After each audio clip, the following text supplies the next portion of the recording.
जय हिंद दोस्तों।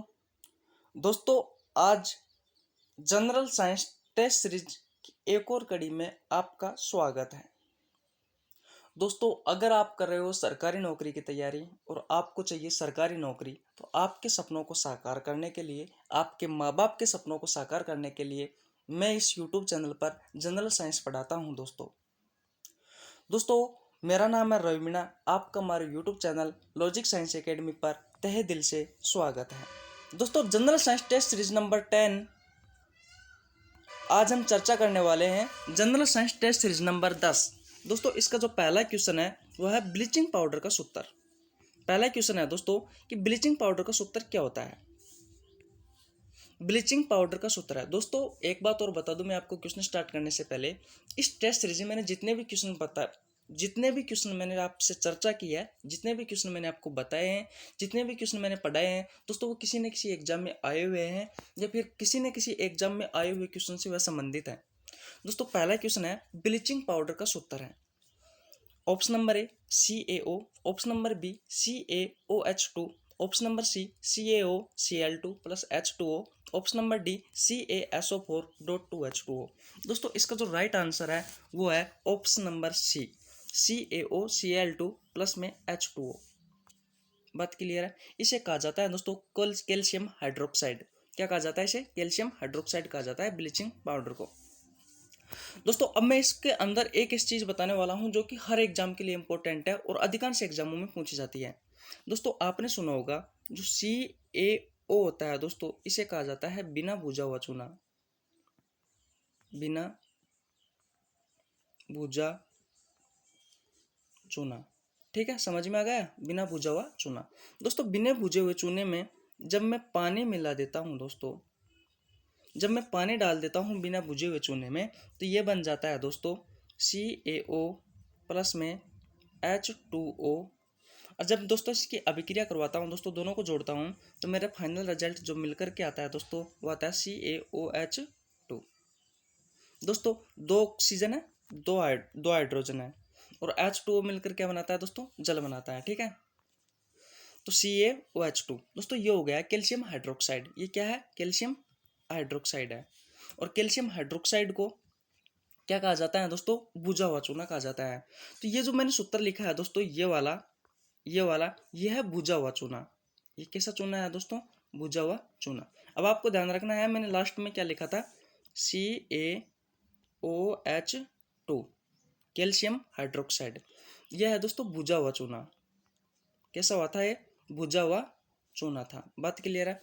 जब बुझा हुआ चूना में दोस्तों मैं क्लोरीन गैस प्रवाहित कराता हूँ, जब बुझे हुए चूने में मैं कैल्शियम गैस प्रवाहित कराता हूँ दोस्तों, तो मेरा निकल के आता है CaOCl2 प्लस में H2O प्लस में जल बाहर निकल जाता है और दोस्तों क्या बनाता है? Calcium oxychloride. और दोस्तों इस कैल्शियम ऑक्सीक्लोराइड को क्या कहा जाता है दोस्तों?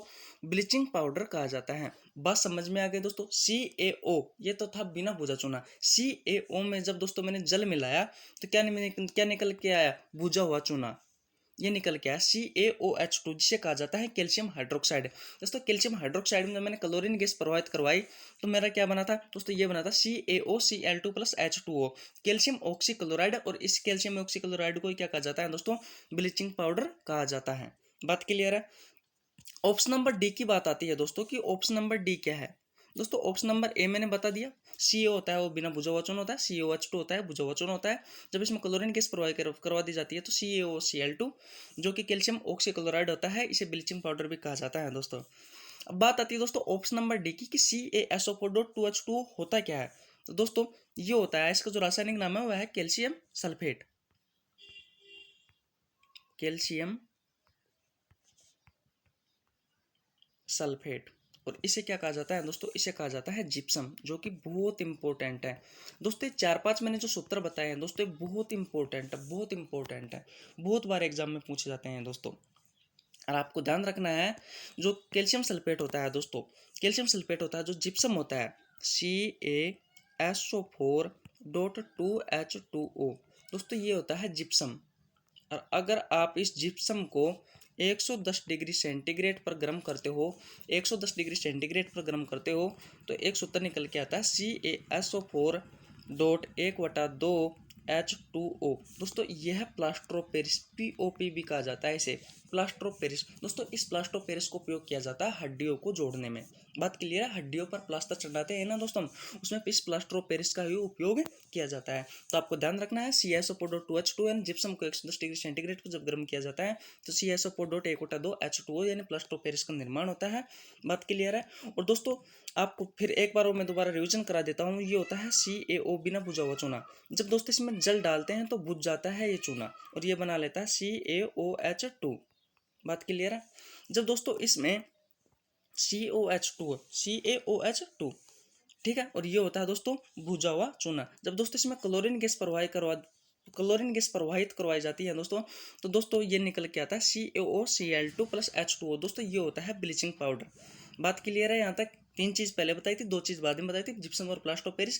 पहले तीन सूत्र बताई थी, ये था बिना बुझा हुआ चूना का, ये था बुझा हुआ चूना का, और दोस्तों ये था ब्लीचिंग पाउडर का। बात क्लियर अच्छे से। अब बात करता हूँ दोस्तों सेकंड क्वेश्चन की। सेकंड क्वेश्चन है, वायु एक है।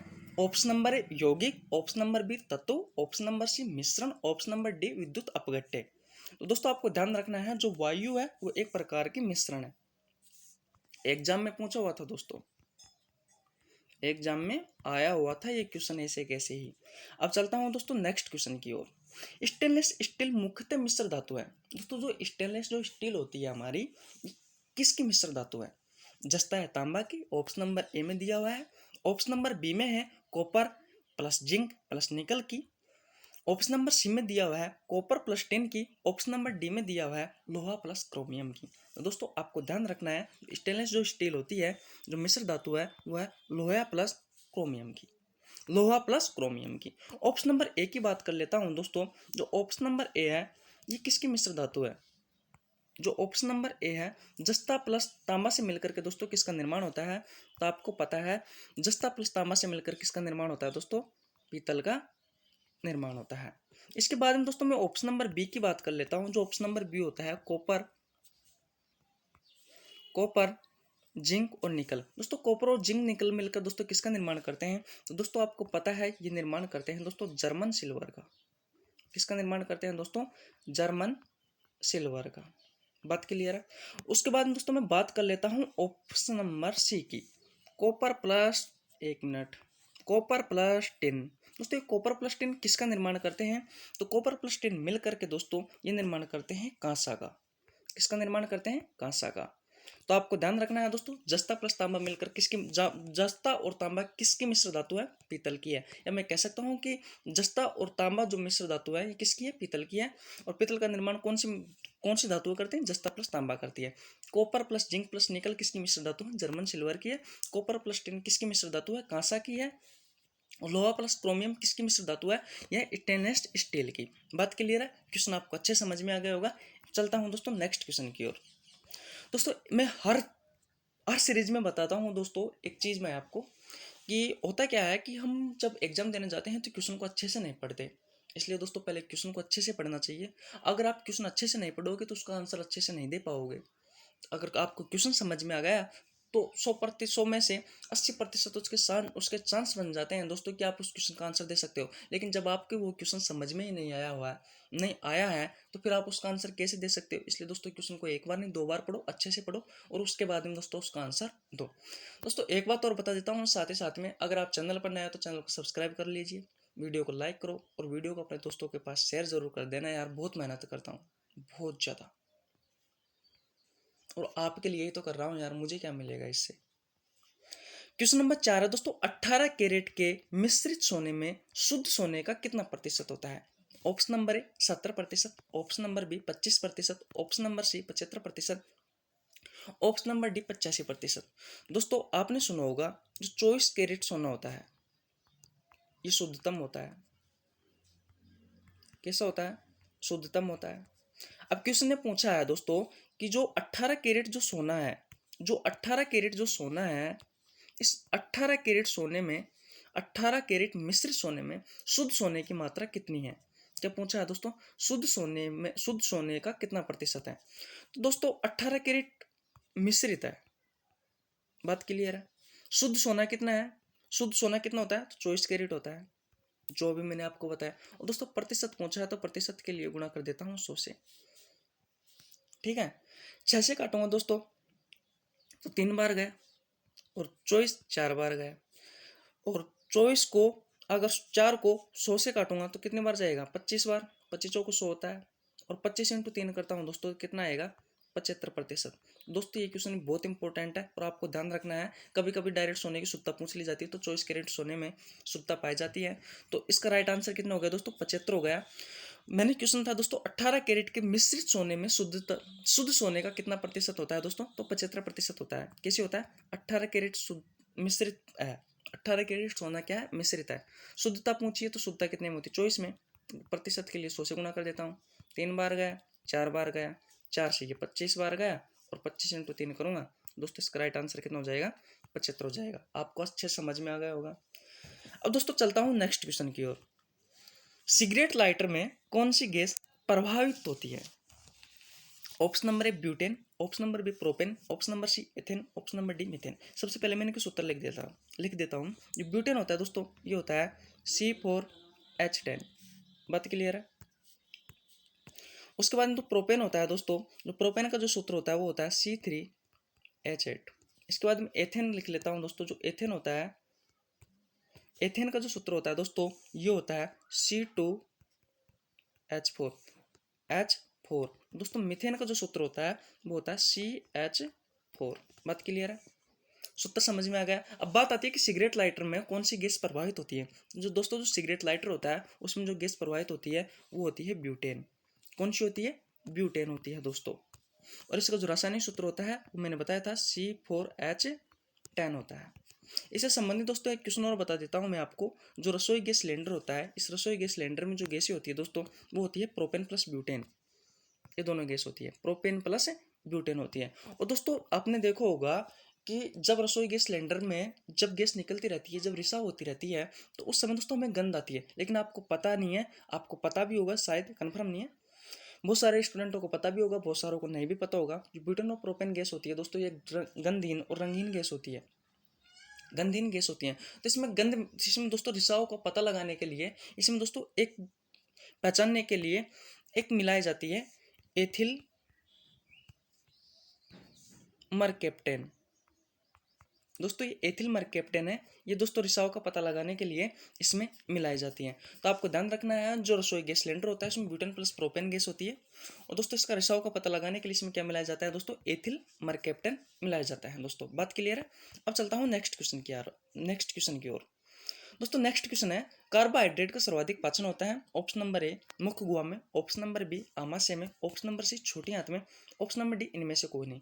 दोस्तों मैंने आपको पाचन तंत्र वाला जो चैप्टर है वो अपना चल रहा था, उसमें मैंने कुछ पार्ट आपको बता भी दिया, कुछ नहीं भी बताया, और आगे कंटिन्यू टाइम की कमी होने के कारण दोस्तों मैं उसको पूरा नहीं कर पा रहा हूँ। लेकिन फिर भी किसी न किसी तरीके से टाइम निकाल कर मैं कोशिश कर रहा हूँ कि उसको पूरा करूँ।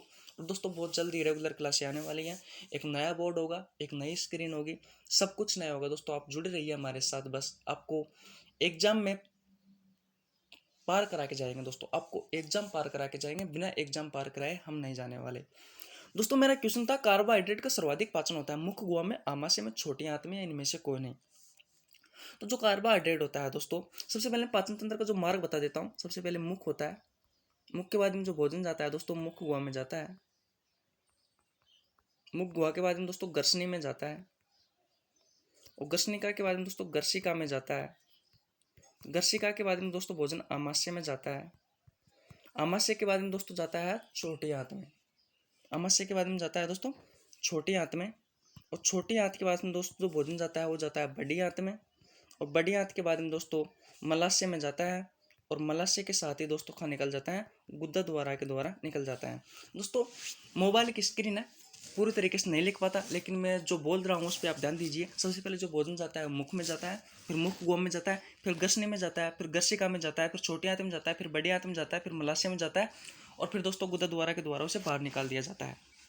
ये तो एक प्रोसेस थी, मैंने पाचन तंत्र में अच्छे से समझाया है दोस्तों, बहुत एक एक चीज़ इंपॉर्टेंट तरीके से बताई है, लेकिन यहाँ पर टेस्ट सीरीज में अच्छे से नहीं बता पाता आपको। दोस्तों मेरा क्वेश्चन था, कार्बोहाइड्रेट का सर्वाधिक पाचन होता है। कार्बोहाइड्रेट का जो सर्वाधिक पाचन होता है वो किस में होता है, तो दोस्तों आपको ध्यान रखना है, जो कार्बोहाइड्रेट का सर्वाधिक पाचन होता है वो मुख्य गुहा में होता है। बात आती है कि साहब प्रोटीन का सर्वाधिक पाचन किस में होता है, बात आती है साहब कि प्रोटीन का सर्वाधिक पाचन किस में होता है। तो जो आमाशय होता है दोस्तों, इस आमाशय में प्रोटीन का सर्वाधिक पाचन होता है। किसको होता है? प्रोटीन को होता है। दोस्तों जो आपकी इंपॉर्टेंट लाइन है, इंपॉर्टेंट चीज़ है दोस्तों, उसे तो मैं लिख के बता देता हूँ और अच्छे से लिख के बता देता हूँ। लेकिन जैसा कि मुझे ऐसा लगता है कि यार ये एग्जाम में नहीं पूछा जाता, सिर्फ याद रखने के लिए, क्वेश्चन को समझने के लिए वो चीज़ बताई जाती है, उसे मैं लिखने में थोड़ा वो कर जाता हूँ, क्योंकि मोबाइल की स्क्रीन भी छोटी है और किसी न किसी तरीके से दोस्तों बताने में वो वाली बात नहीं होती। तो दोस्तों मैं बता रहा था कि जो प्रोटीन होता है, प्रोटीन का सर्वाधिक पाचन होता है आमाशय में, और जो कार्बोहाइड्रेट होता है दोस्तों, कार्बोहाइड्रेट का जो सर्वाधिक पाचन होता है वो होता है मुख गुहा में। दोस्तों बात आती है वसा की, तो वसा का जो सर्वाधिक पाचन होता है दोस्तों वो किस में होता है? छोटी आंत में होता है। वसा का सर्वाधिक पाचन किस में होता है दोस्तों? वसा का जो सर्वाधिक पाचन होता है वो होता है छोटी आंत में। बात क्लियर है? कार्बोहाइड्रेट का सर्वाधिक पाचन होता है मुख कुआ में, प्रोटीन का सर्वाधिक पाचन होता है दोस्तों आमाशय में, और वसा का सर्वाधिक पाचन होता है दोस्तों छोटी आंत में। अब चलते हैं दोस्तों हम नेक्स्ट क्वेश्चन की ओर। बहुलक का अणुभार मापा जाता है। दोस्तों बहुलक का जो अणुभार मापने की जो इकाई है वो कौन सी है, वो आपको ध्यान रखनी है। Option number A Dalton, option number B Dobson, option number C दोनों, ऑप्शन नंबर डी इनमें से कोई नहीं। दोस्तों मैंने कल भी इस क्वेश्चन पर चर्चा की थी। बहुलक का जो अणुभार मापा जाता है वो मापा जाता है डाल्टन में। और दोस्तों कल मैंने बताया था कि जो ओजोन होता है, ओजोन की जो इकाई मापी जाती है दोस्तों, वो मापी जाती है किस में मापी जाती है? किस में मापी जाती है दोस्तों? वो मापी जाती है डोप्सन में। किस में मापी जाती है? डोप्सन में मापी जाती है दोस्तों। तो ध्यान रखना है, बहुलक का जो अणुभार मापा जाता है वो डाल्टन में मापा जाता है। और बहुलक का जो अणुभार होता है वो कितना होता है दोस्तों? तो बहुलक का जो अणुभार होता है वो होता है 10⁻³ से लेकर के 10⁻7। ये बहुलक का अणुभार होता है दोस्तों। बात क्लियर है? डोप्सन होता है दोस्तों, ये किसकी इकाई है? ओजोन की इकाई है। बात क्लियर है? अब चलता हूँ नेक्स्ट क्वेश्चन की ओर। Hydrogen peroxide H2O2। Hydrogen peroxide, अगर आपको यहाँ पर टाइपिंग में मिस्टेक हो गई है तो आप इसका सूत्र देख सकते हो। H2O2 होता है H2O2, कुछ इस तरीके से होता है, लेकिन दोस्तों टाइपिंग अच्छे से नहीं हो पाती, इसलिए दोस्तों ये इस तरीके से लिखा हुआ है। तो हाइड्रोजन प्रोक्साइड का उपयोग किस में किया जाता है दोस्तों? ये भी क्वेश्चन आया हुआ था। घावों की सफाई में, option number A, option number B ball painting में, ऑप्शन नंबर सी तेल चित्र में, ऑप्शन नंबर डी इनमें से उपरोक्त सभी में। दोस्तों इसका जो राइट आंसर है दोस्तों वो है उपरोक्त सभी। क्योंकि दोस्तों जो हाइड्रोजन प्रोक्साइड होता है इसका उपयोग घावों की सफाई में भी किया जाता है, बॉल पेंटिंग में भी किया जाता है, तेल चित्र में भी किया जाता है। बात क्लियर है दोस्तों? अब चलते हैं नेक्स्ट क्वेश्चन की ओर। भारी जल का अणुभार होता है दोस्तों, जो भारी जल होता है उसका अणुभार होता है 20, 18, 15, 14। दोस्तों आपको ध्यान रखना है, भारी जल का जो अणुभार होता है वो होता है 20, और सामान्य जल का जो साधारण जल होता है दोस्तों इसका अणुभार होता है 18। कितना होता है? 18 होता है दोस्तों। बात कर लेता हूँ भारी जल की। मैं बात कर लेता हूँ दोस्तों भारी जल की। सबसे पहले भारी जल का जो सूत्र होता है दोस्तों वो होता है D2O। इसका मैंने अणुभार बता दिया, अणुभार 20 होता है। इसकी खोज की थी दोस्तों 1931 में। गूगल पर दोस्तों आप देखोगे तो 1932 है, लेकिन इसका जो राइट आंसर 1931 है। 1931 में एक वैज्ञानिक था यूरे नाम का।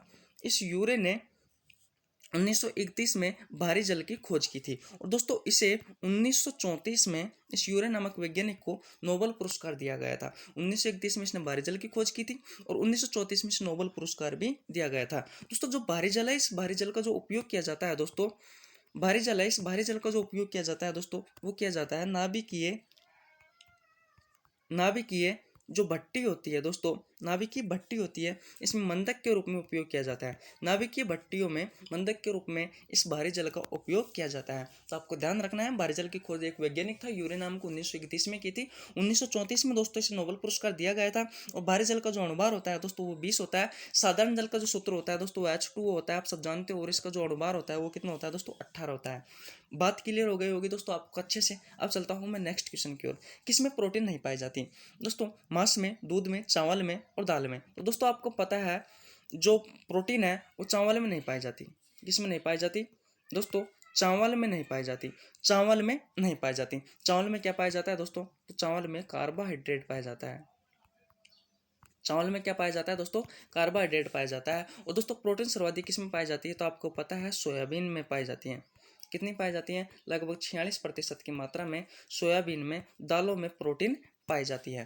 तो दोस्तों ऐसे ही महत्वपूर्ण क्वेश्चन देखने के लिए, आपके एग्जाम को सफल बनाने के लिए मैं हर रोज एक टेस्ट सीरीज, जनरल साइंस की टेस्ट सीरीज लेके आता हूँ दोस्तों। उसमें आप भाग लेने के लिए हमारे चैनल को सब्सक्राइब कर सकते हो, बेल आइकन का बटन दबा सकते हो, हमारे वीडियो को लाइक कर सकते हो, अपने दोस्तों को बता सकते हो। जय हिंद दोस्तों, जय भारत।